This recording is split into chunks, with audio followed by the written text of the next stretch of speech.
NITRD Central TB Division and National Task Force Difficult to Treat TB Clinic.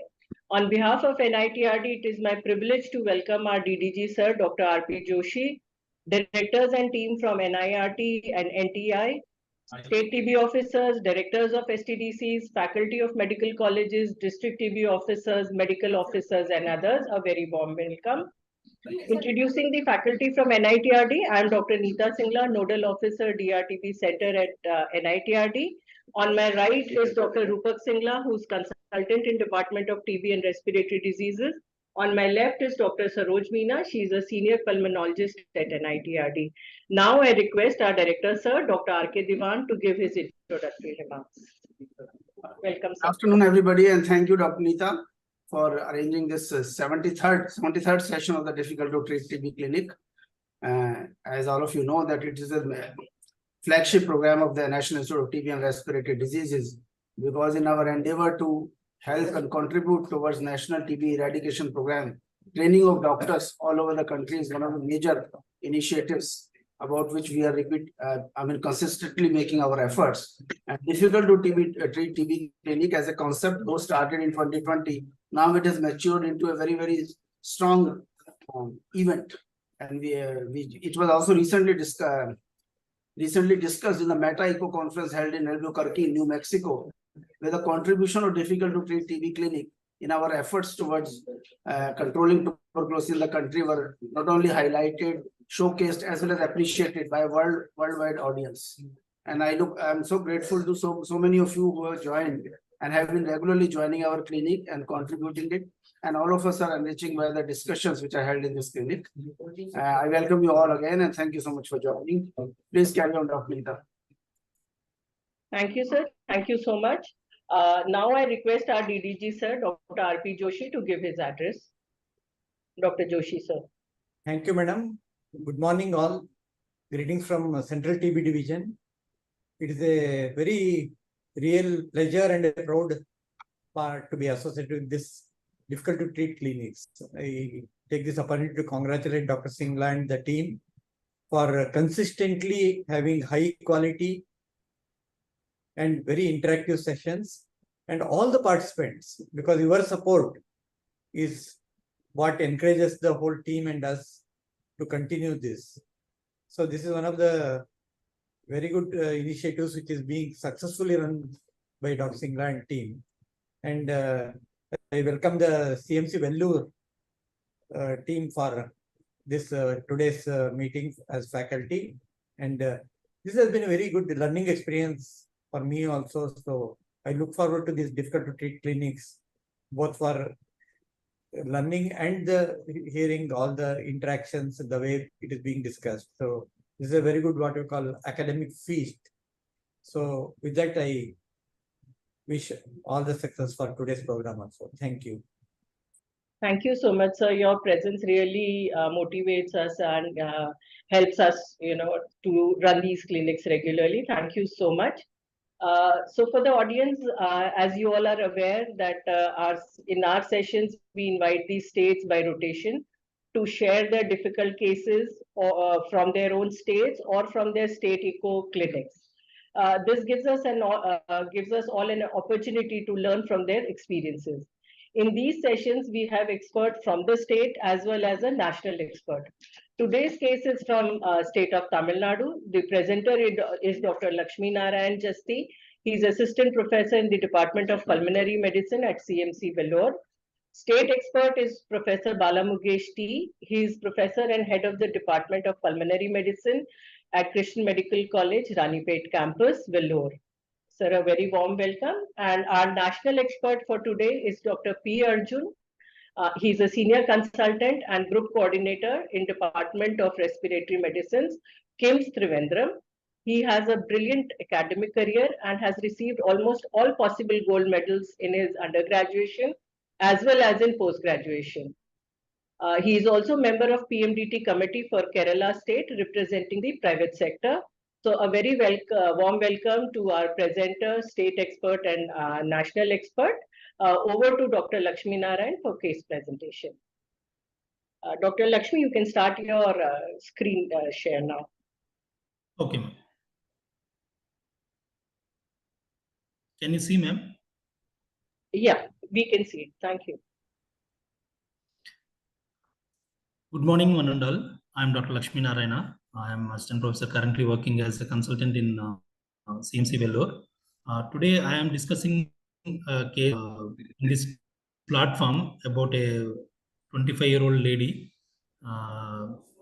I will start with the presentation, and my senior and my guide is Dr. Balamugesh sir, our HOD sir. He is also joined the session, and we will start with the presentation.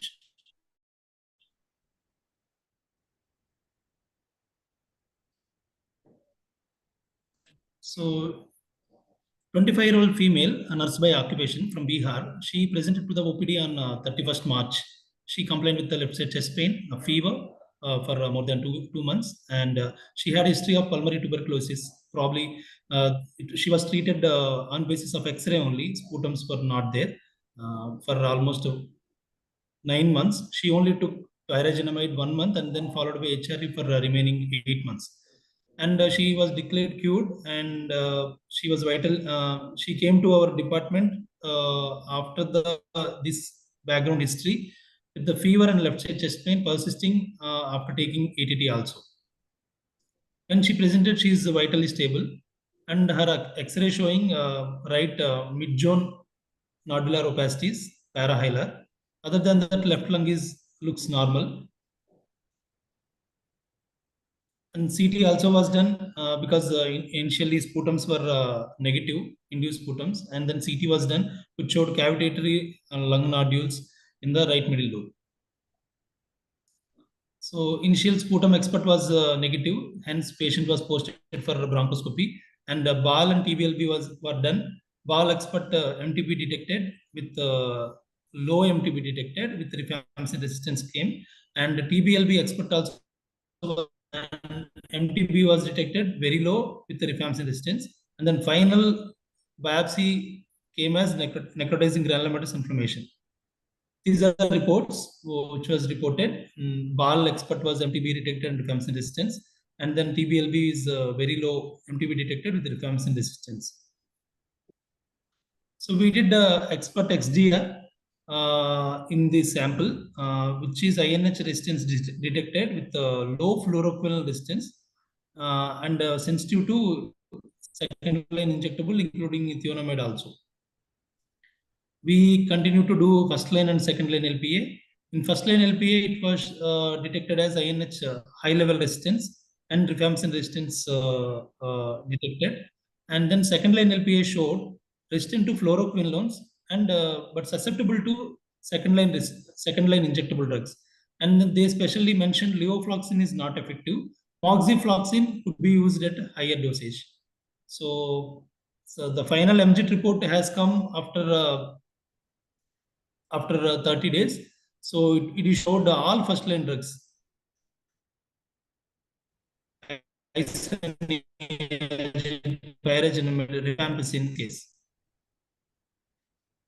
So she was hospitalized for treatment, formation of the treatment regimen and the initiation of the MDR-TB regimen. So we have done a pre-treatment evaluation. In that, she showed a hemoglobin of 9.8 and QTCF of 388. One second, sorry. And I have already mentioned about BAL expert XDR, which is second line injectable and ethionamide sensitivity. And first line LPA, rifampicin resistant, high level INH resistance, and second line LPA, I mentioned like high dose moxifloxacin can be used. Hence, she was started on bedaquiline, moxifloxacin high dose, linezolid, cycloserine, and clofazimine on 13th April 2023. So this is the ECG before starting of the treatment. The QTCF ratio is 383, and for 3 days we have observed before bedaquiline and after bedaquiline ECGs were done. It was QTCF ratio around 400 only, never above 450. The third day after bedaquiline QTCF ratio is 426. So she was started on, she was sent home and with appropriate instructions with the discharge summary, and then we have entered into NICSHI, and then with appropriate referral form we transfer to the respective center, and we asked her to review with us after 3 months to look for any side effects and then for follow. She came after 3 months in July 2023. At the end of the July, she came. She came with severe easy fatigability, chest pain, and multiple complaints regarding her medications, and very mild psychotic symptoms at the end of July 2023. But she clinically weight gain is improved, and her appetite also improved. So we have done a routine investigations. Her CBC on 29th July, at the end of the July. Her HP is 8.8 and total WBC count was 2,800 and absolute neutrophil count is 1100. So RFT, LFT were within normal. We have sent a MZ culture.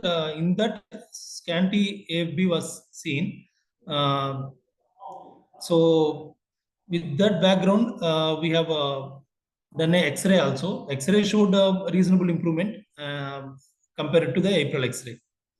So we have hospitalized her because of the multiple side effects. Hematology department was consulted because of the drop in bicytopenia. So they attributed it to linezolid, and then they asked us to stop linezolid, and it was stopped. So with the order of priority after linezolid in the longer oral regimen, we went for the dilamanid. So linezolid was replaced with dilamanid. After first dose of linezolid, QTC was prolonged. As you can see, this is along with bedaquiline and dilamanid. Bedaquiline on third month of bedaquiline. So we started on dilamanid since linezolid was not effective because of the side effects. Her QTCF ratio is 556. Hence, because of 556, we withheld all the drugs which are causing QTC prolongation, like bedaquiline, clofazimine, moxifloxacin. So cardiology department was consulted. They have asked us to do Holter and then immediately to stop dilamanid and continue and rechallenge the drugs after 3 days. So QTC was normalized after 3 days, after 3 to 4 days, and then restarted sequentially with bedaquiline, clofazimine, and moxifloxacin. So after reintroduction, after bedaquiline, there was no much change, and after clofazimine and bedaquiline also no much change. Then if you give combined with bedaquiline, clofazimine, moxifloxacin, new QTC again prolonged. So as you can see in 13 August 2023, QTCF ratio is 603 when we gave bedaquiline, clofazimine, moxifloxacin. We stopped all the drugs, and then we plan to change moxifloxacin with ethionamide. So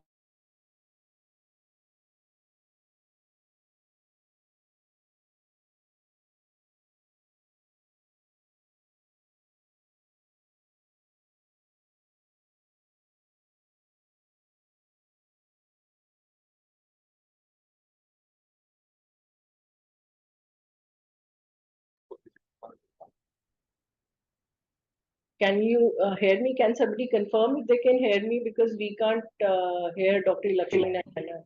Yes, ma'am, we can hear you. I think Lakshmi is. Yeah, so I think the net from Dr. Lakshmi Narayana is gone.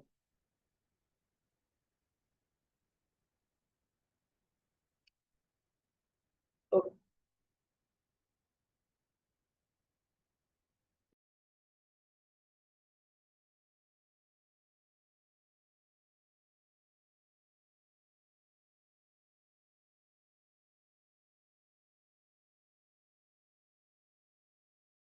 I think we have lost internet connection. Dr. Balamukesh sir, can you take up from there? Yeah, I just spoke to him. He got net got disconnected. He's joining back. Okay, sir.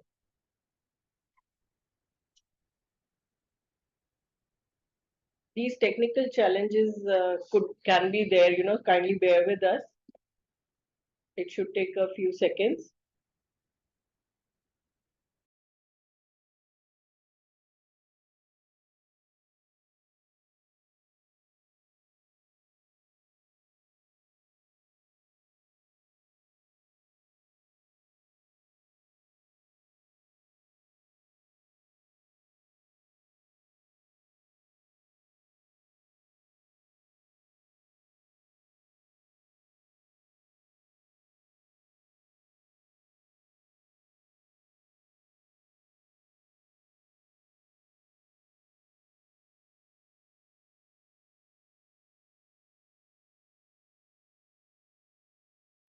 till the time we are sorting this out, I think the people who have joined later, I can summarize till what we have discussed till now.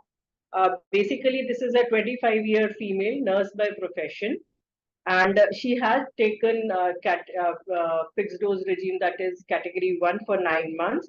And then she reported to, in April 23, she reported with symptoms to CMC Vellore, where a BAL was done because they could not get anything in the sputum. And in the BAL sample, they got in CB9, they got RIF resistance. Simultaneously, the LPA and midget showed that there is a high level INH resistance, there is RIF resistance, there is FQ resistance, low level, means high dose moxie can be given, and second line injectable was sensitive. So patient in April 23 was put on all oral longer regimen and replaced the levo with high dose moxie. So patient was on bedaquiline, high dose moxie, linezolid, clofa, and cycloserine. And patient was tolerating the medicines well for 3 months. And then the patient was called at the end of 3 months for a routine follow-up, where patient had a good weight gain and a good appetite, but she was complaining of increased fatigue. And when the blood counts were done, the hemoglobin had come down, liver function and kidney functions were doing well, but the blood counts were deranged, and also the QTC was raised. Keeping that in mind, the bedaquiline was stopped, clofa was stopped, and moxicilline was stopped. And since hemoglobin had gone down, so they had stopped the linezolid also. So I think that is the point where we have, reached, where the all medicines were stopped, and they were trying to introduce the moxie, which patient could not tolerate. Yeah, Dr. Lakshmi Narayana, you've joined us. Can you take up from there? Sorry, ma'am, for the internet problem. Yeah, it's okay. Okay, please continue. Yeah, so she was linezolid was challenged, ma'am, but she again took bicytopenia, hence it was stopped. Her during August, around 15th of August, she started to develop psychotic symptoms. She was already having some depression that we consulted psychiatry previously, that we are giving regular counseling, but she had suicidal tendencies in between. So immediately we consulted psychiatry. They told to stop cycloserine, and they added metrazapine. Because of her prolonged period of hospitalization and then ECG changes, and then psychiatric symptoms, and then suicidal tendencies, patient and relatives were not at all willing for continuing medication. So we decided to stop all the drugs because of continuous prolongation of QTC and then her psychotic symptoms for 3 weeks, and we stopped all the drugs, and we plan to replace the linezolid with amikacin in the order of priority, since delamanid, her QTC was prolonging. So after 3 weeks, she was reviewed in DOTS clinic, and she was admitted again for a rechallenging of all the drugs.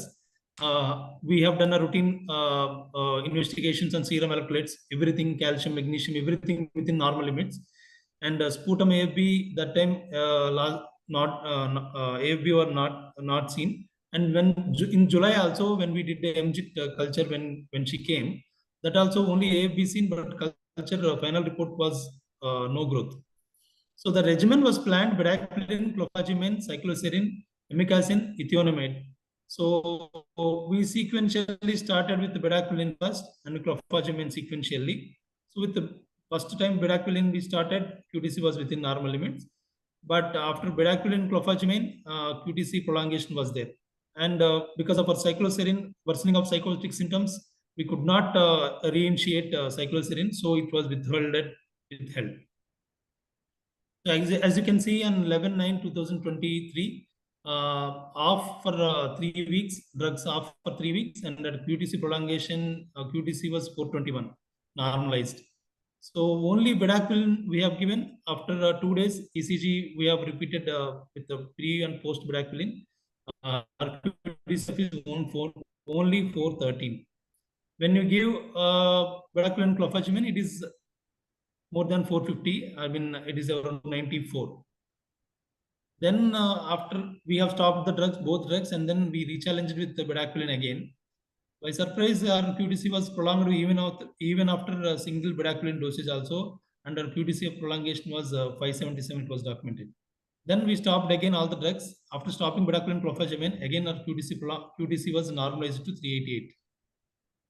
So as you can see, March 2023, when she came, her counts and HB was normal, platelets also okay. So at this point of in July 2023, her counts were dropped and platelets also little drop is there. So linezolid was stopped.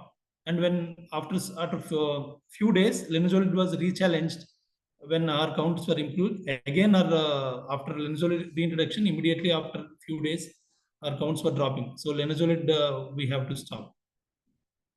So patient is currently on amikacin and ethionamide, and we are planning to replace cycloserine with PAS.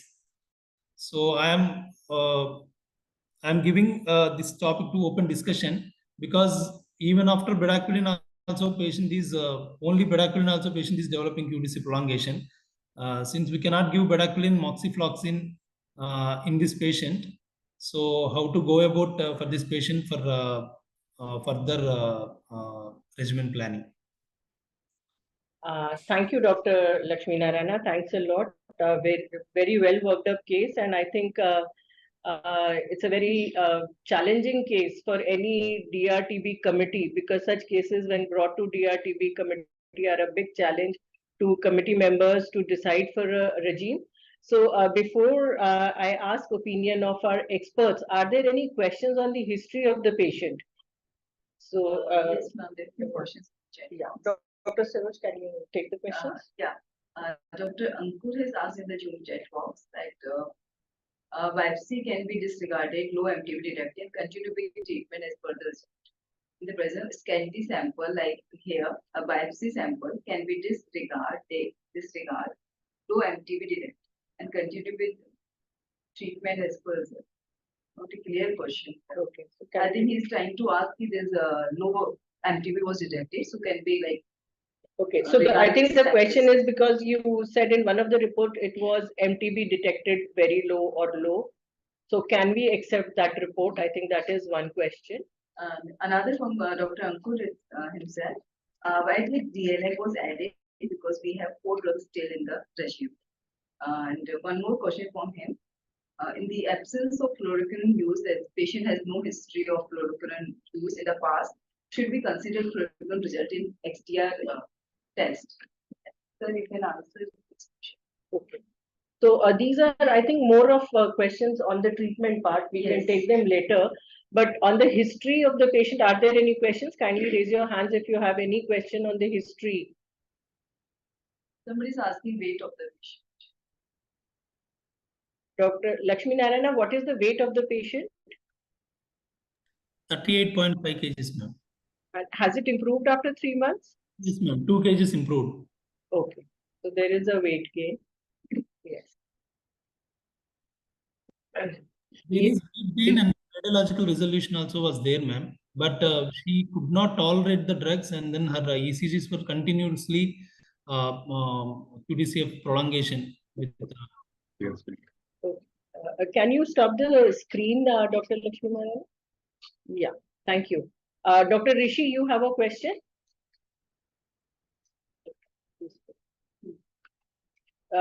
Dr. Rishi, we can't hear you. Yeah, ma'am, my question is that since we are seeing that VDQ prolongation is there, QTC prolongation is there with the bedaquiline and delamide and moxiflox. Now, are there, when patient came, because patient might have come with the symptoms which may or may not be related to this QTC prolongation, because patient was having chest pain which might be due to anemia or some other else. Now, at a field level, how we can counsel a patient that if you have if you are taking BDQ along with delamide and if you develop QTC prolongation, so what are the symptoms which patient may tell, sir, I'm having this symptoms, so it might be due to this bedaquiline, so that we can come, like irregular heartbeat or something like that, madam. This we want to know, because we have to convey this in field also to the counselors also, that if patient is on both the drugs, so there are chances that QTC interval will prolong, and these are symptoms, so that they may immediately contact to the this nodal DRT center, ma'am. Okay, so your question taken. Dr. Lakshmi Narayana, what symptoms did patient have when she came to you? Why did you suspect cardiotoxicity? Ma'am, patient was complaining of chest pain. I have already mentioned in the first slide also, and after that also chest pain she was complaining. And there is sinus tachycardia in the ECG, and by clinically also she has tachycardia.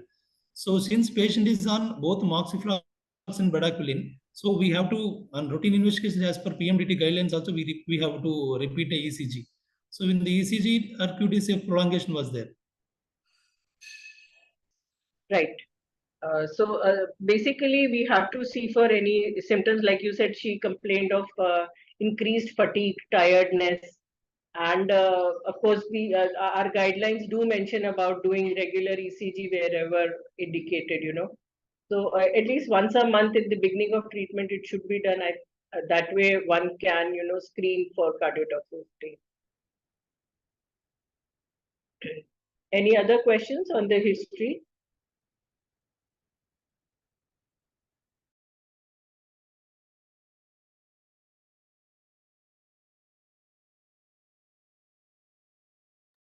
Okay, so since is there any question on the chat? There is one question. Immunosuppression ruled out in the patient, like Dr. Anupama is asking, immunosuppression was ruled out in the patient or not? Started it. Dr. Lakshmi Narayana? Immunosuppression means what, ma'am? She is not on therapy. She is viral markers are negative, ma'am. Thank you. Thank you. Thank you. So now I request Professor Balamukesh sir for his comments on this case.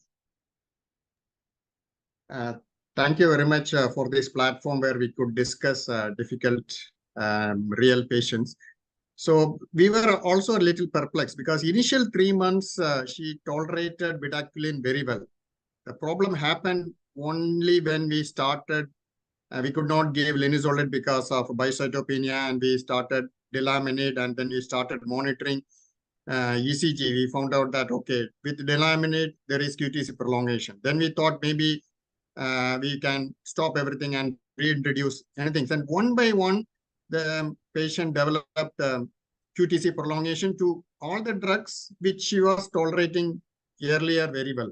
So it's some sort of sensitization. So once has got sensitized to QTC prolongation, then all the drugs she started developing QTC prolongation. I'm not sure whether this is a described phenomena or not, but currently she is like that. She tolerated very well delaminid initial few months. Now only when delaminid was added, she had prolongation. Now even for bedaquiline, she started developing QTC prolongation.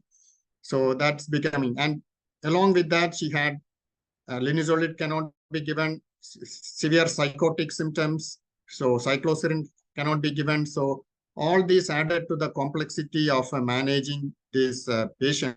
One good thing is she has responded. Her latest cultures are negative. X-ray shows good resolution of the shadows. So that is one positive thing. But we need to define a effective regimen, and somewhere down the line, she may be a candidate for resection surgery because initial CT was even only a localized lesion. So, but the challenge is to find out a regime which she can tolerate very well and sustain the culture negativity which she has got as response to the initial treatment. Thank you very much. Thank you, sir. We have Dr. Diwan with us. Dr. Diwan, are you there? I think he's not there. Otherwise, we could have asked him about the, surgical options that we have. Neeta, he's there. Acha. Unmuted. Yes, sir. Sorry, sir. Yeah, we wanted your opinion. You must have seen the X-ray and CT. Yeah, right from the beginning, when the X-ray was put in, I thought that this is an ideal case of possibility drug resistance in which surgery should be considered at the beginning. But as rightly pointed out, so far we have not been able to devise the correct regimen so far for him or her. After the regimen is decided, I think ideal case where surgery should also be contemplated, and down the course, my thinking and thoughts about it are that we should prepare these cases, do their pulmonary function test, another investigation is done, and surgery should be kept in mind at 3rd month onwards. Whether the patient turns sputum negative or remains positive, we should offer surgery. The rationale of surgery would be that we should wait, that the bacillary load should not be too high, but we should not wait to let it become negative, because otherwise we may lose that window of opportunity where even surgery can be offered. Later on, disease becomes bilateral, and sometimes we are not able to offer that. So this should be the course of action in this case. Thank you. Over. Yeah, thank you so much, sir. Now we have our national expert, Dr. P. Arjun, sir. Over to you, sir, for your opinion on this case. Let me thank NITRD, especially Dr. Rupak Singla, for having invited me to this platform today for this discussion. I mean, it's a very, very interesting case in the sense that initially the patient was tolerating all drugs well, and all of a sudden, one by one, she started to develop adverse effects, which virtually ensured that these drugs could not be taken away. Because of the bicytopenia, linezolid had to be stopped. And then because of the psychotic symptoms, cycloserine again was could not be continued. And although initially she was tolerating all the drugs, slow one by one QT prolongation to such an extent of more than 600 milliseconds, so that it again, all these drugs cannot be used at this point in time. Again, as very rightly put by Bala and said by Dr. Divan, because it's a highly localized disease, surgery should be considered as an option for this patient, because we are running short of drugs at this point in time. I think she is right now on amikacin and ethionamide, and probably I understand that PAS is planned to be started, but I think she would need much. And although 6 months, I think started in April, so it's almost 6 months of treatment now. So she would need at least a longer period of time with at least 1 or 2 more drugs, so that the treatment also becomes complete, and she does not develop much more resistance to the other drugs as well. So that is what I feel. Thank you, sir. Thank you so much. Dr. Lakshmi Narayana, do we have the latest X-ray of the patient?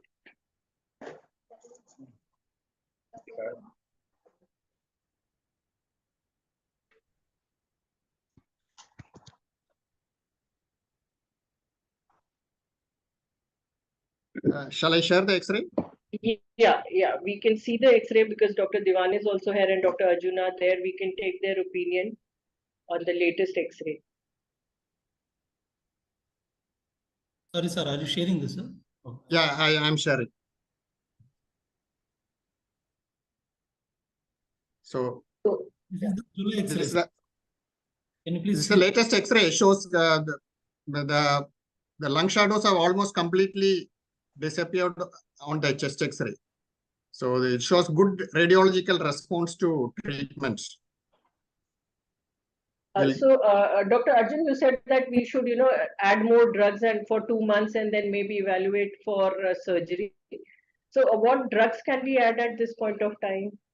But before that, I think Bala can repeat a CT once more and see how it is. And so that Correct. a better idea as how the lesion is, whether it's completely resolved or not. And if it is completely resolved, of course, surgery goes out. Yeah, that's right. We need to find out, repeat a CT to see residual lesion.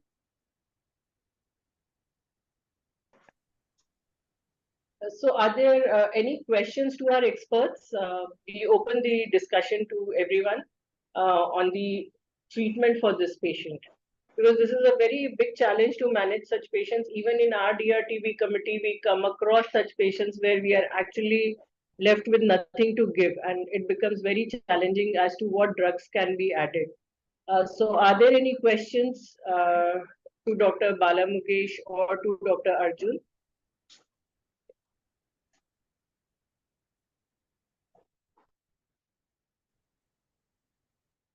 So you can send your questions to us on the chat, or you can raise your hand. Yes, Dr. Rishi. Yeah. Sir, is there any role of BPAL regimen here along with surgery? If we do the surgery and we give the BPAL regimen, because we are shortage of the drugs, So it will be helpful, though betaquilin, though QTC interval is quite high in all these drugs. So can we do this? Is there is option for this also, along with surgery and BPAL regimen?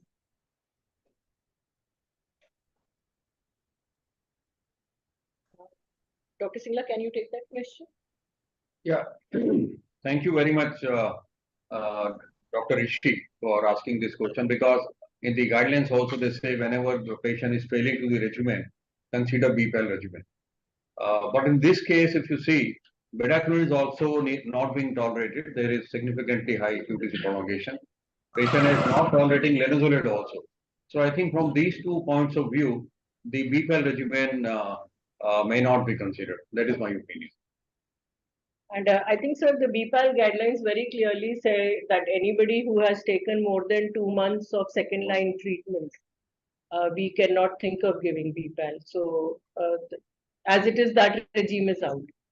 And I think in addition, I would submit that because patient is showing radiological clearance, and if CT also fails to show any significant cavity, only a fibrotic nodule, it will be too much to subject the patient to surgery. If the resolution is taking place of symptoms as well as radiology, then probably there's no need. We should keep it in mind, prepare it, and down the line, if there's significant cavities persisting, then we should offer surgery. Yes. Thank you, sir. Thank you. Dr. Mala Mukesh, sir, there are 2 questions in the chat for you. Can you take up the question? Yes, ma'am. Sir, you've been mentioned about the serum electrolytes levels in the patient. So have you got it done? Like there was a question about serum electrolyte. Yes, very good question. So we repeatedly checked the serum electrolytes, especially potassium, magnesium, and calcium, because whenever QTC is prolonged, electrolyte disturbance has to be ruled out before we say that drug is the culprit. We checked it repeatedly and it was normal. Not only that, we did an echocardiogram to see whether there is any structural heart disease, and echocardiogram was normal. Thank you, sir. Thank you, sir. That clears it.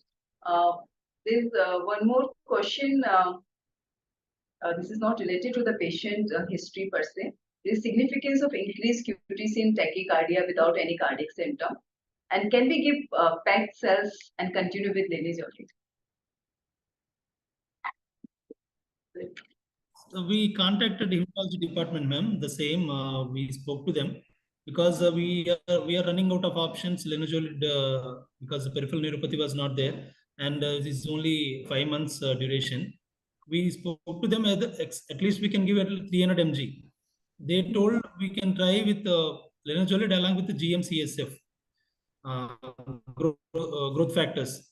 But after giving first dose of linezolid, next day she dropped again from 6,000 to 2,500 counts. Hence, they told absolutely it was contraindicated. They told we took a proper consultation from him.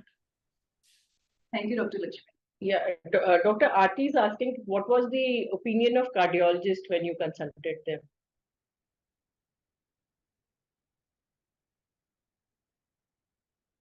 Dr. Lakshmi Narayan? Yes, ma'am. Yeah, actually, the first time when QTC was prolonged with the delamanid only, because as I shown in the slides, before starting treatment 383, after bedaquiline it's 413 only. So when we started delamanid, all the problems came. So we spoke to them. They told, do not re-challenge with delamanid since it is almost going up to 600. So they told a couple of investigations. They wanted to rule out structural abnormalities, and then even Holter also they were asking because of arrhythmias to rule out. And we did ECG, Holter, and then echo scan. They finally told whatever the cardiotoxic drugs to avoid that from their point of view. Okay, thank you so much. And we have Dr. Rajiv who wants to ask a question. Yes, Dr. Rajiv Tandon. Thank you. I just wanted to know whether there is any harm in adding ethambutol and pyrazinamide for the sake of increasing the number of drugs to confirm to at least giving minimum of 3 to 4 drugs. Yeah. Dr. Arjun, sir, can you take that question? From what I understand, the initial report said that all the drugs were resistant, first-line drugs were resistant in this patient, right? INH, rifampicin, pyrazinamide, and ethambutol. So if you add drugs that are resistant, then it will not serve the purpose. Okay, that point I must have missed that the patient was also resistant to ethambutol and pyrazinamide.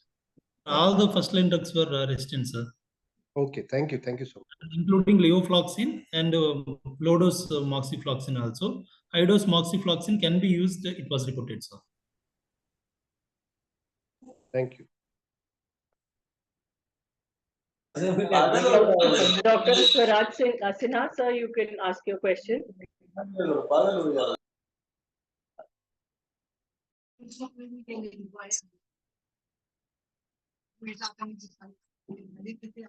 Dr. Swaraj, sir, you can ask your question.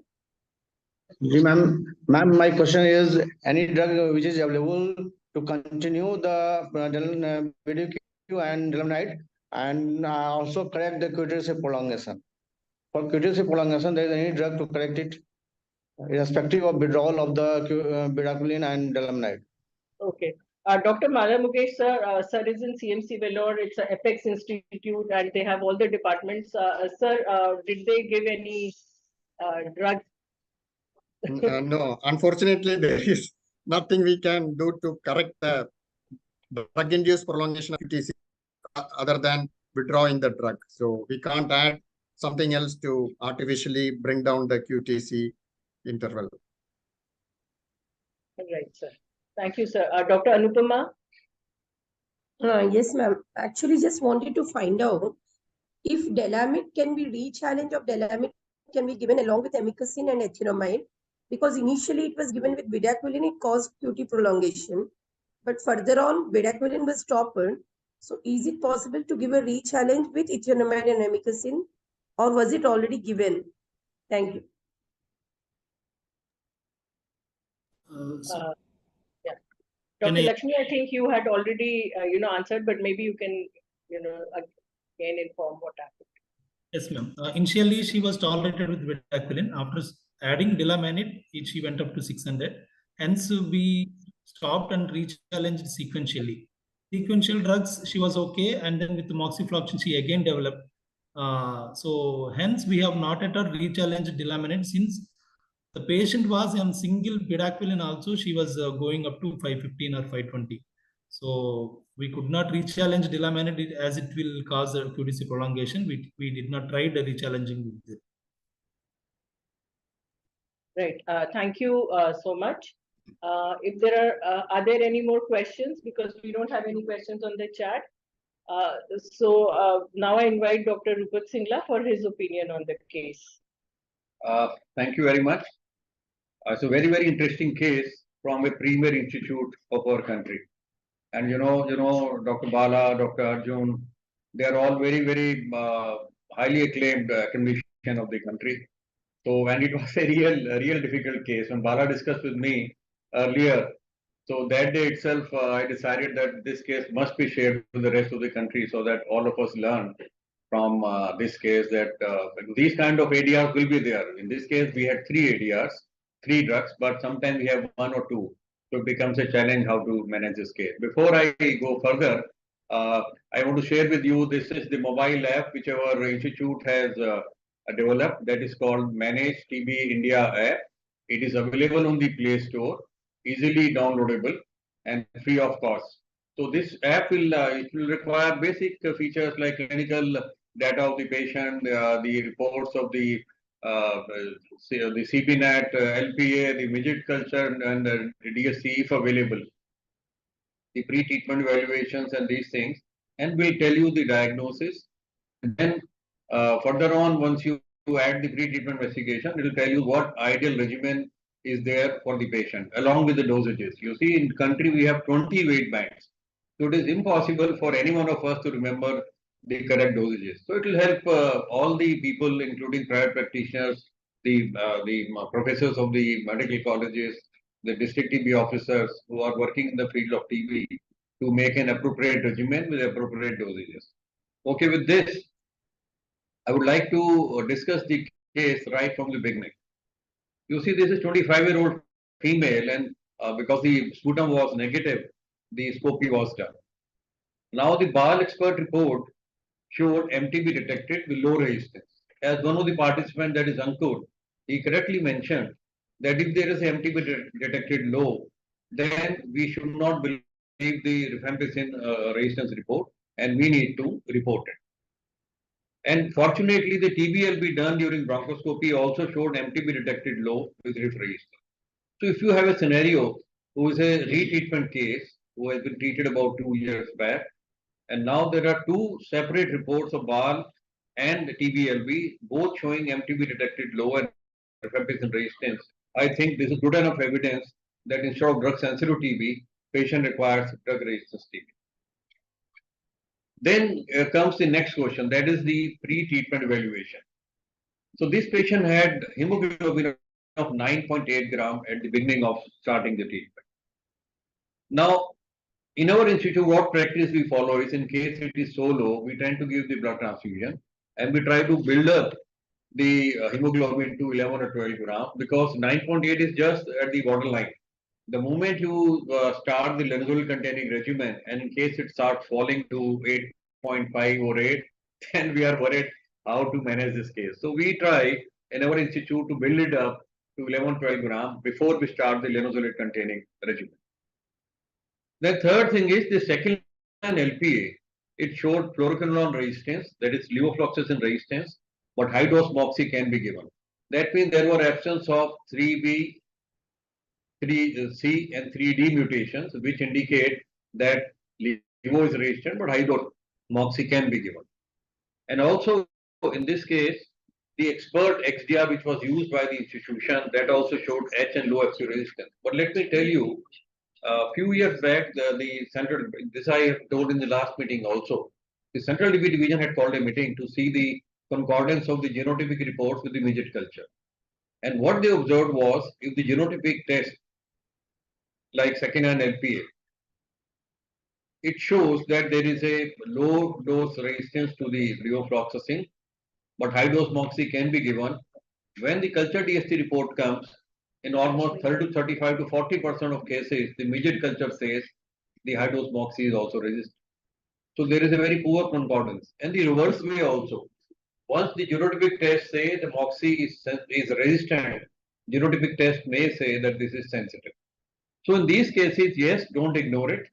Once the fluoroquinolone low dose is resistant but moxi high dose is sensitive, we may start the treatment with the high dose moxi, but always wait for the midget culture and DST report. If it also says that high dose moxi is effective, you give it. Otherwise, you have to discontinue the high dose moxi and look for alternative drug. So that, but in this case, fortunately, even the midget culture report also said that high dose moxi is sensitive. So the treating team under Dr. Bala Mukesh, they felt comfortable to continue with the high dose moxi. Secondly, again, a question of debate that the institution use expert XDR because I think they have the facility.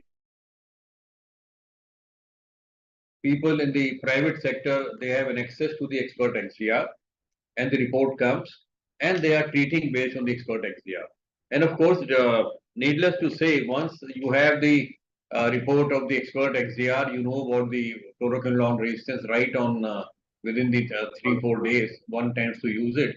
But the fact remains that our NTEP has not approved so far. It is under consideration, but till the jury is out, under the national program, one will be constrained to take up this report and act on it. So that is the situation today. Although one feels like using this report and treat the patient accordingly. Third thing is, I will say that this patient could receive a good treatment of all over longer regimen from 13th of April to July. That means patient received 3 months of treatment. We will consider it in our institute. We consider a good regimen once we are able to use reasonably good number of drugs in adequate dosages. So I'll say this patient properly received only 3 months of treatment in the last 6 months. After that, she was having all this ADRs, the drugs were stopped, drugs were retried, but we could not maintain a good regimen. So we can say that by the end of 6 months, patient has received only 3 months of treatment. And after that, again, when linezolid was tried, rightly so, anybody would like to do that in July, patient again developed bicytopenia.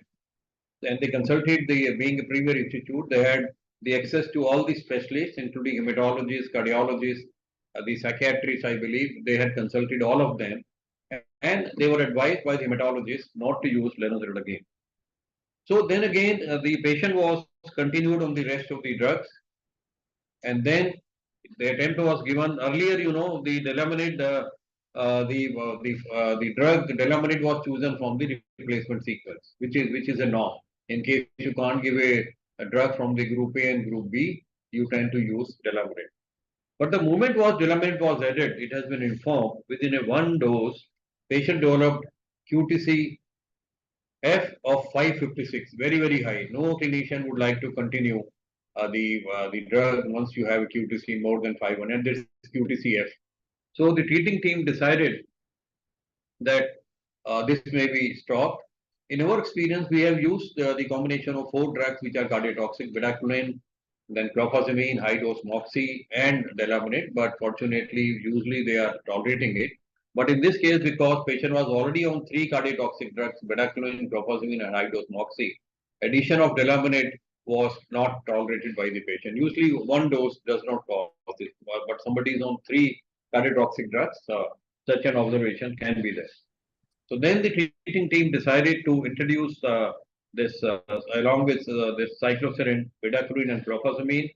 But they found even the moxi was added, but again the patient could not tolerate and developed the QTC prolongation. You see, once you are having these things, then the treating becomes difficult for the treating team to decide whether we should continue with the cardiotoxic drugs or not. But the fact remains that the team was cornered. So they had to start using this drugs again. And let me share here, being a tertiary institute, academic institute, they were using the QTC-F. So in that case, this is QTC Friedreich's correction. So 4-5 years back, when we started in the country the bedaquiline containing regimen. So what problem we faced was in many patients who were totally asymptomatic, no palpitation, no pain chest, nothing, and they were having QTC of more than 480, more than 500 like that, and we had to stop the drug in many patients. So that was bothering us. So then what we did was we started analyzing what is the reason. We found that most of the machines of the country, whether from a good company like BPL or the other Chinese machines available in the country, they were reporting on the top of it the QTC Bezet. And QTC Bezet is known to give, especially when there is a tachycardia, this will give very high values of QTC Bezet. As you can see, so we shared it with the Central TB division also. So first patient QTC Bezet shown by the machine is 487, and when we calculated the QTC F, it was 465. Another case, QTC Bezet 482 and QTC F 438, difference of 44 milliseconds. Then another case, QTC Bezet 506 and QTC F 456. So nothing to be done. A difference of 50 milliseconds. So we shared this. You can close it. So there are multiple examples like this where there was a difference of 27, 30, 45, and the QTC Bezet was more than 500. So we were sort of tempted to stop the drug, but the fact is that we were not following the guidelines in principle. Guideline had clearly mentioned it should be QTC-F. So we reported the matter to the Central TB division, and they reacted on this, and they also issued instructions that before taking a call on the QTC prolongation, you must use QTC-F, not the QTC-Bezet. And as the Bala's team has used, if you see the ECG carefully, ECG had said something else, but in each time, in each of each episode, they had calculated QTC-F, Friedreich's correction, and they have taken the action of whether to continue with the drugs or not. So the next point I want to touch upon is that moxifloxacin was stopped in the regimen and ethionamide was added.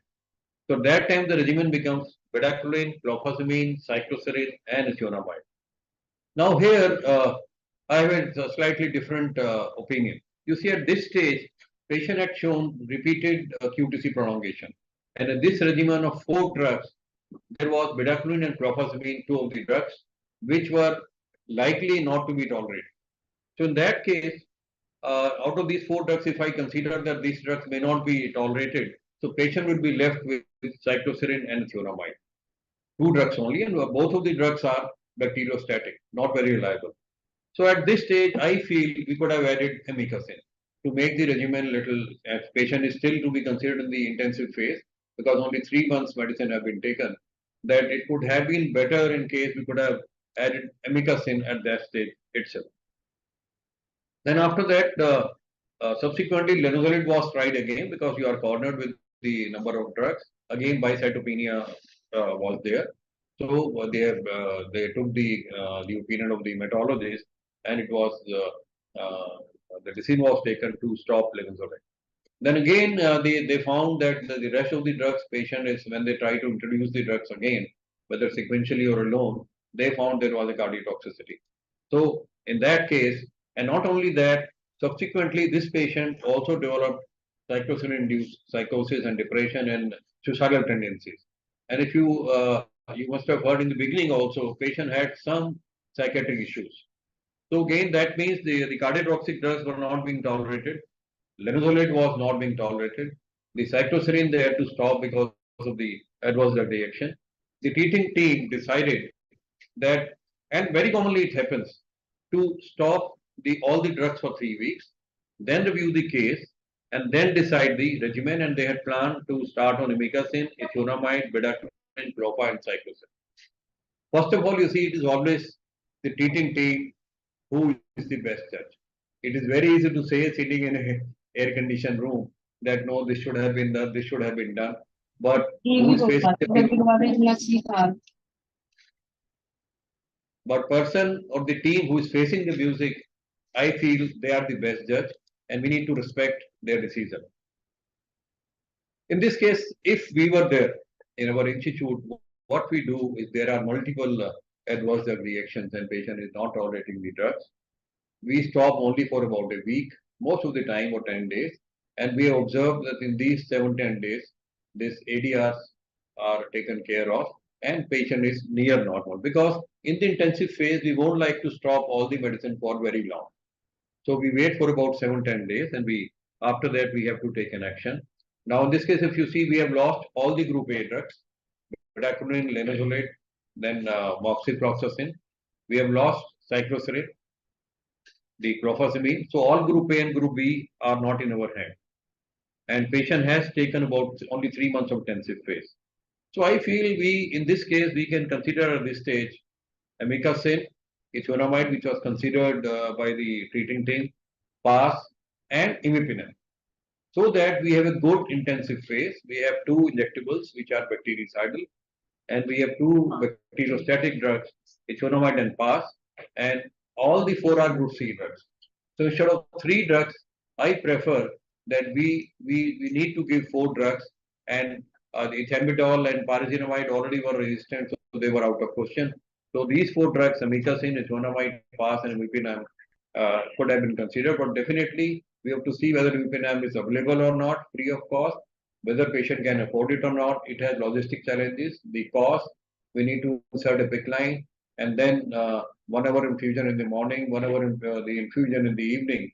Fortunately, we have had the experience of using this imipenem in about more than 80 patients, and there are always a lot of logistic challenges. But in this case, I think since we are cornered, we have no choice.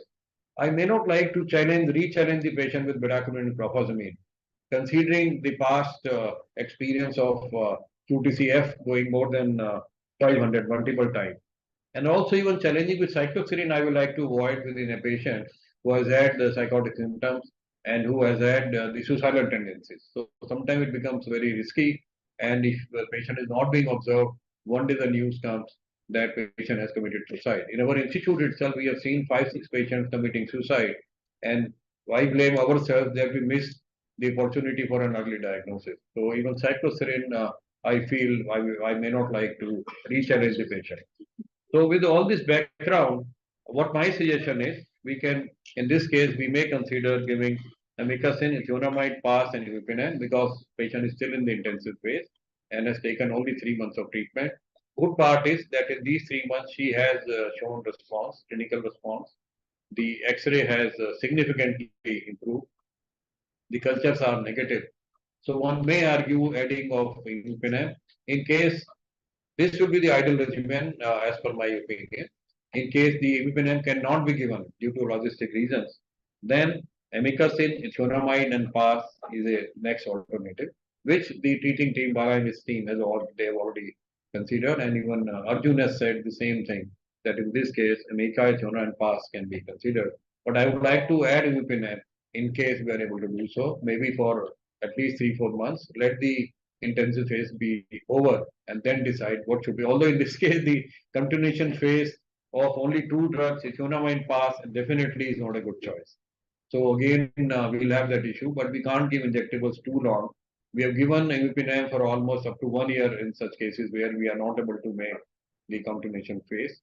So, and giving amikacin for long definitely will have the effect on the auditory functions, which may not be desired. So that's what I feel. And quickly, about the surgery, you see, as per the WHO guidelines, nowadays they say that consider lobectomy, not immunectomy, in case it is possible, lobectomy with chemotherapy, but not in the beginning. Maybe after 2-3 months, after seeing the response to treatment. In this case, fortunately, the X-ray has improved. We may do the CT also, but I'm sure CT will also show collapse of the cavity. So as Dr. Diwan also, he's a very, very experienced surgeon. He has also found that surgery is practically out in this case. So ultimately, I thank all of you. I thank Bala and his team for taking such an interesting case, and Dr. Arjun also for giving his very valuable opinion in this case. Thank you. Thank you very much. Thank you, Dr. Singla. So there is a question, can we add predominant along with these medicines as a rare case? You see, first of all, predominant is not available as of now for use in our country. So that is the issue which we may face. And even predominant has the cardiotoxic potential. So from these 2 points, I think predominant we are not able to use this case. And then there is a question on ferropinam.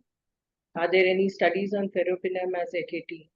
Yeah, there are studies on ferropinam, especially in the drug-sensitive cases. But in drug-resistant cases, its efficacy has still not been proven.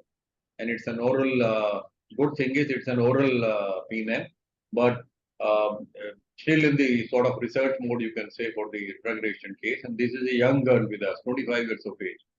So I may not like to take a chance with a drug which is still in the research mode.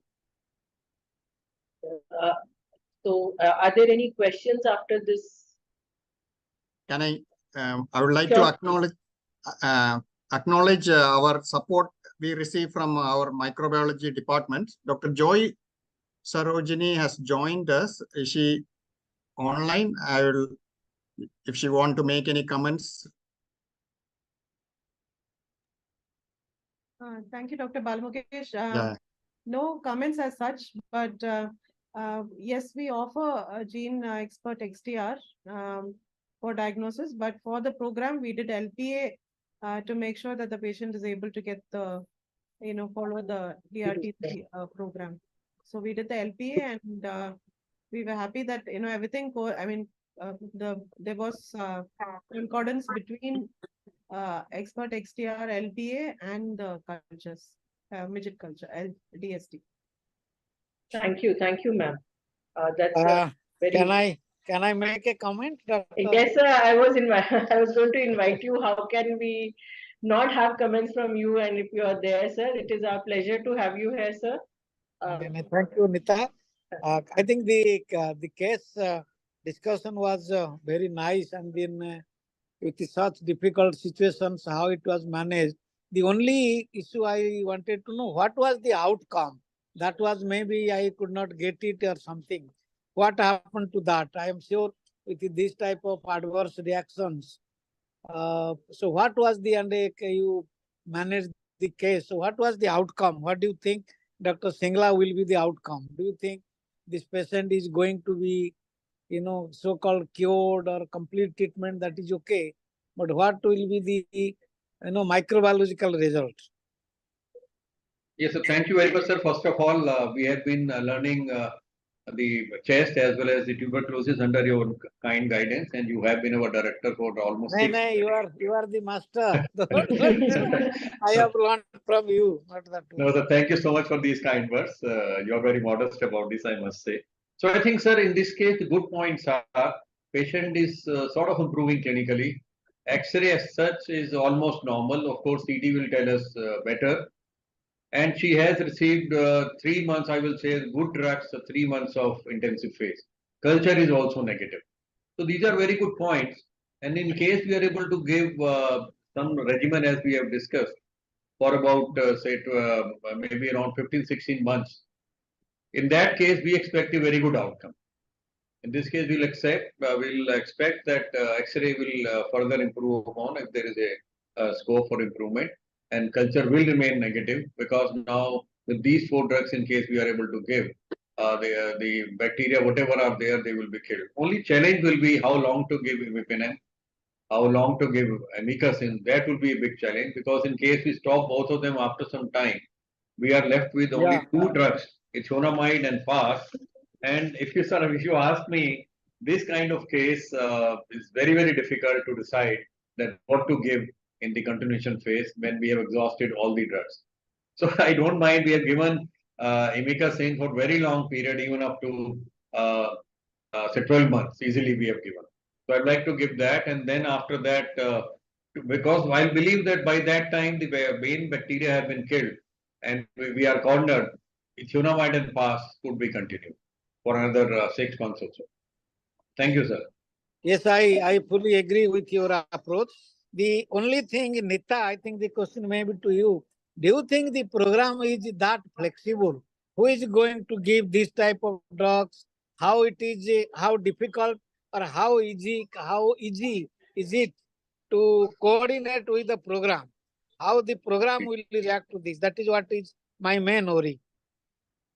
So you very rightly said, and in fact, I was going to mention this, that, imipenem is part of our replacement drugs, but it is not being provided by the program. In all the forums, we make a request that, there should be some arrangement for this expensive drug to be there, maybe at the state level, few patients can be taken up and provided this drug. Because in most of the patients where it is indicated, we are not able to give because of cost issues and also the problem of putting up a PIC line and maintaining it. So, once the regime is decided, the patient is decentralized to district TB officer. So actually, patient may not be coming to nodal DRTB center unless called or admitted for. So again, it is the responsibility of district TB officer, to follow up, which is again a big challenge. One, because, there is nobody who's doing regular follow-ups. The DRTB supervisors, they don't understand the, importance of doing a regular follow-up of these patients, and patient may himself not go to the DTO. So these are field level challenges which are there, putting up a PIC line, maintaining a PIC line, DRTB supervising, getting a follow-up culture done. All these are an issue. So, sir, you rightly pointed out that there could be challenges in the field. So may I add something? Definitely there are challenges for the national program in arranging imipenem. But I have seen 2 examples. One, we were discussing the difficult TB case with Srinagar. The STO had joined and she committed there itself that I will arrange imipenem for this patient. So in case we have such committed people, and also the DTO will have to make efforts. DTO will have to be after the state office to arrange it, and I think program gives some flexibility that in such cases where the regimen cannot be made, the expert committee, especially like medical college or others, opines that imipenem could be important in this case, then they should try. But DTO has to make a lot of efforts, and STO has to open up his pocket so that he or she can arrange the imipenem for such cases. Thank you. Thank Dr. you. Rupak, Yes, sir. can I? So there are many DTOs who are attending this difficulty clinic. At this time also, we can have opinion from one of the DTOs. There are many DTOs I am seeing here.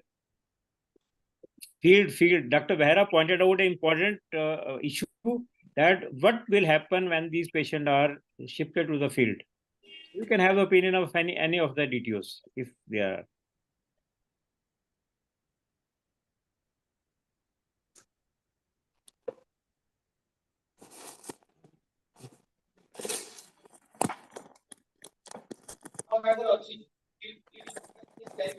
Good afternoon, sir. I am Dr. Gitima Patnaik, MOTTC, Ganjam, Odisha.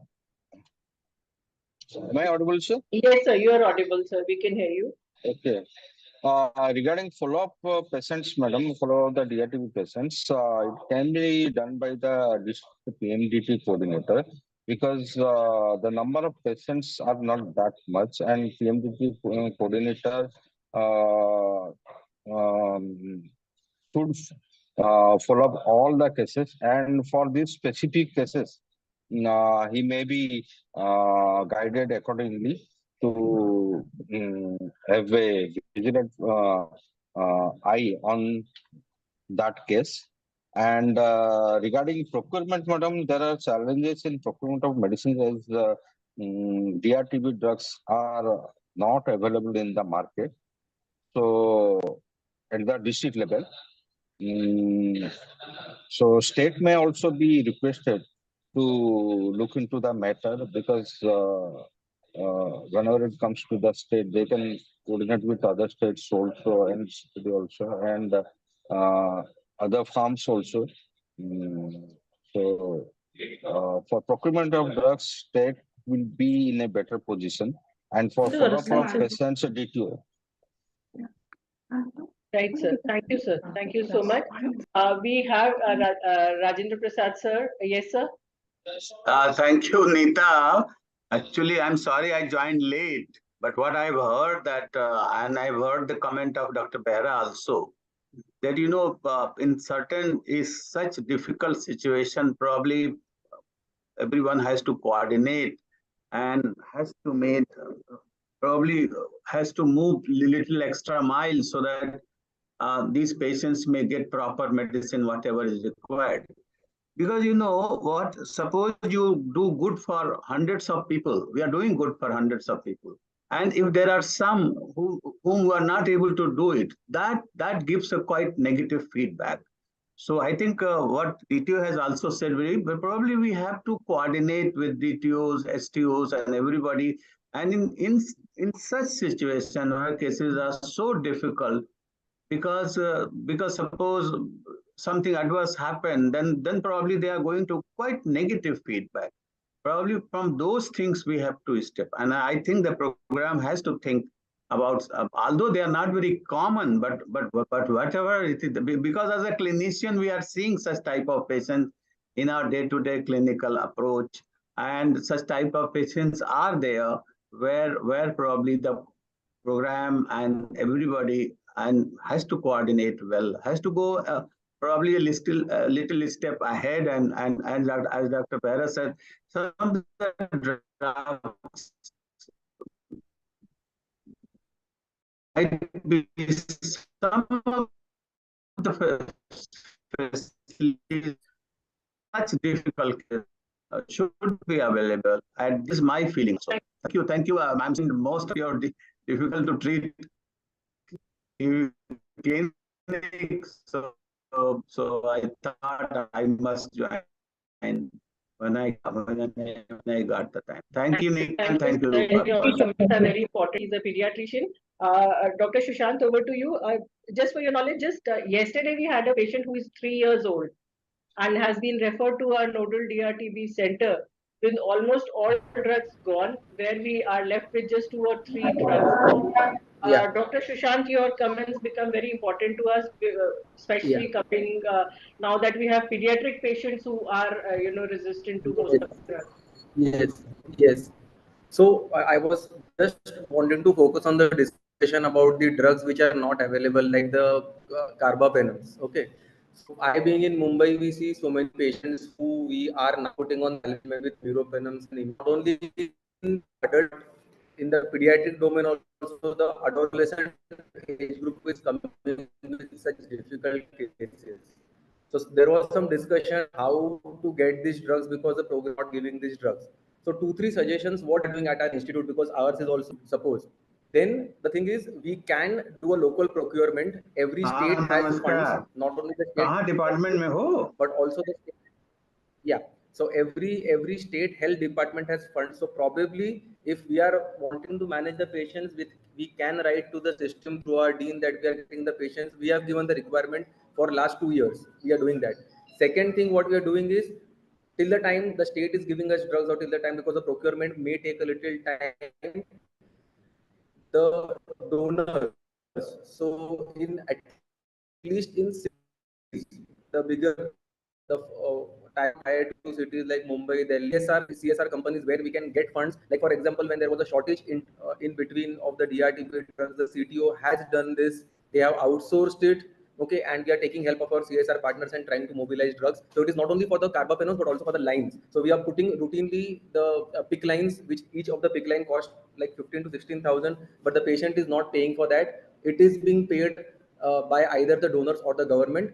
Third but not the least, we have schemes like PMJY, Pradhan Mantri, or Ayushman Bharat, where if the patient is enrolled in that scheme, like in Maharashtra, we also have a Mahatma Jyotiba Phule scheme. So in these schemes, if the patient gets enrolled, we can mobilize funds or money for the patient through that schemes.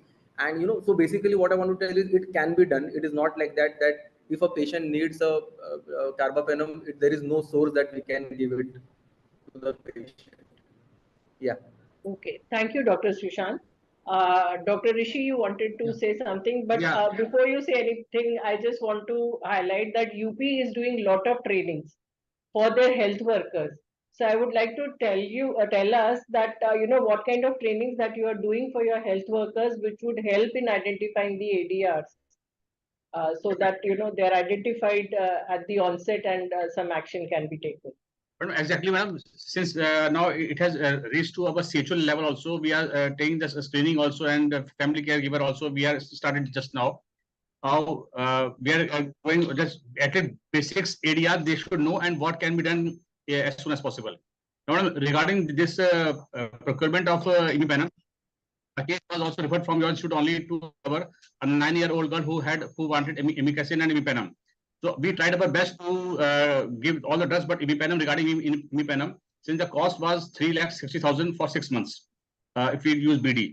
So as Dr. Nene has said, that we can use from CSR. But madam, what we need is that if certain guidelines can come from the central level, that for these patients, there should be provision for the drugs, and with all, if the committee sees that all these requisites are there, then only you have to give imipenem. So then we can also add in our PIP also that there should be a provision for imipenem, at least for say 5 or 10 patients who may use imipenem in a year, though the cases are quite low. So in that case, we need some guidance from the guidelines also from the central level, so it will be easy for us to process it, madam. Right, sir. Thank you, sir. Thank you. Yeah. So coming to I'd just like to summarize what we have discussed today. Basically, this was a case which had a lot of ADRs, and we were short of drugs that can be used for this patient. So what I have learned from this case is, one, use Fredericia method for calculating your QTC interval or not Bassett. Maybe there are some patients who you can still continue on treatment. Second, for this case, we would now, try to continue with ethionamide, amikacin pass, and imipenem if possible. A CT scan to be done for this patient so that it can be reviewed what further action, especially if surgery is needed for this patient. And other thing is, we discussed the importance of imipenem in the patients when nothing is left, and it's a request from the forum to all the seniors who are there in this thing that we should try to find some way to arrange these. Either it is through our program or through some NGOs or through CSR fund, but we have to make arrangement for at least 10 to 15 patients per year for imipenem because it can be life-saving in some of the patients. And last and not the least, Dr. Singla showed us about the Manage TB app, which can be downloaded by all the doctors on their mobiles and it can be used. So if I hope I have covered everything. Would you like Yes, to one thing is left. We must thank Dr. Behra. He was instrumental in encouraging starting this difficult to treat TB clinic. He was the chair of the National Task Force at that time. So when I discussed with him, he said all out, now you go ahead with it. We are with you. The National Task Force is with you. And he also helped us in reaching the Central TB division also. So that's why if you see the name, it is NITRD-CTD-NTF difficult to treat TB clinic. So if we have such seniors with us who are supporting, I think we can do anything in our country for the management of tuberculosis, whether drug sensitive or drug resistant. So I'll take this opportunity to thank Dr. Behra again for having this kind of clinic in the country. Thank you, sir. Thank you. And I thank our presenter, Dr. Lakshmi Narayana, Dr. Bala Mukesh sir, and Dr. P. Arjun for supporting today's clinic. Thanks a lot. And also our team from IECO, Mr. Rahul and Ms. Gigi, who could, make it at a very short notice. Today we had a lot of technical challenges, but both of them, volunteered to come here and help us. Thanks a lot. And now I request Dr. Ashok Bharadwaj sir, Chairman NTF, to give his vote of thanks. Thank you, Nita. Thank you, Rupak. So I start from where Dr. Joshi DDG said that it is an important platform, the platform of NITRD Delhi, the Central TB Division, and the National Task Force, which Rupak mentioned, the step taken by Dr. Digambar Behra at that time. So I am continuing from that. We are collaborating with Central TB Division as well as NITRD Delhi. So this was a very interesting case, very interesting case. So I have learned personally, I have learned a lot about this. So hopefully we will see the outcome also of this case. And outcome, I hope, I have faith that it will be the cured case. So as Dr. Singla also said that we have to continue with the treatment. So discussion from the state level, Dr. Bala Mukesh, the presentation by the Lakshmi Narayan, and then the national expert, Dr. Arjun. So then the comments by Dr. Behra, then Dr. Diwan, Dr. Rajinder Prasad, and all others. So basically, I also want to add that Dr. Behra point that who will follow these cases in the field. So we definitely have the post of DRTB coordinator in each districts of the country, and all state TB officer or their deputies, they are taking keen interest in all these cases. I hope all DTO will also take keen interest and follow these cases, because once we follow them and we give them the personal touch, then the improvement will definitely occur. So yes, there is some constraint in the Central TB Division also for buying the medicine, because these are the last hope, the very costly medicine. Hopefully in near future, because I think there is no dearth of fund in Central TB Division or Government of India. So we will be having these newer drugs in the program. So I have all the hopes, since the patient has progressed radiographically. So I think I wish for this patient to be cured, and this platform will continue to have discussion and making us wiser for tackling DRTB cases or the difficult to treat cases in the country. So thank you, Nita. Thank you, Rupik, for taking this further. Thank you very much. Thank you, sir. And request to you, Dr. Bala Mukesh sir, to give us a feedback on this patient after 3 months, how your patient is doing. Yes, definitely. And I'm very grateful to Dr. Rupak Singla to giving this platform to discuss and get his opinion. Dr. Behra sir, your last comment, sir. And Dr. Behra sir has been my teacher and mentor, and I'm very thankful that we are utilizing the platform which he originally created. I think I don't think I'll be adding anything. I'm extremely happy that Bala he presented the case, discussed it very well, and of course, as usual, Rupak Singla is unmatched, and I think he's the one of the national and internationally reputed guide about to this thing, and experts like this in this country, I'm sure will definitely fight TB more vigorously. So with I'm again, I was also quite educated after seeing this case, particularly so much of ADR, and then how one goes one after another, your patience, and the way you moved, actually it is really commendable.